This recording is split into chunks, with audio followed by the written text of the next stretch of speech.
بسم اللہ الرحمن الرحیم۔ ایک شخص نے امام ابو حنیفہ سے عرض کیا کہ میں نے کچھ روپے ایک جگہ چھپا کر رکھ دیے تھے، اب وہ جگہ مجھے یاد نہیں آتی، میں کیا کروں؟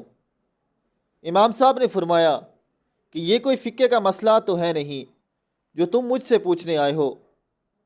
پھر جب اس شخص نے زیادہ اصرار کیا تو امام ابو حنیفہ رحمۃ اللہ نے فرمایا تم آج تمام رات نماز پڑھو، انشاءاللہ اللہ کوئی صورت پیدا کر دیں گے۔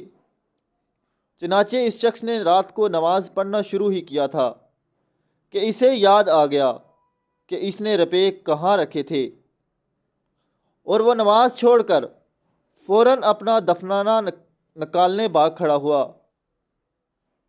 صبح کو وہ دوڑا ہوا آیا اور امام ابو حنیفہ رحمۃ اللہ کو تمام واقعہ سنایا۔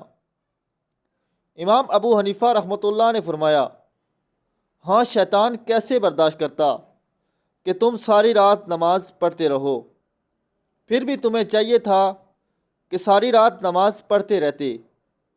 قربان جائیں امام اعظم ابو حنیفہ رحمۃ اللہ کی بصیرت پر، کیسا عظیم بے مثل حل تجویز فرمایا کہ اس شخص کا کام بھی ہو گیا اور نماز کی تلقین بھی فرما دی۔ جزاک اللہ۔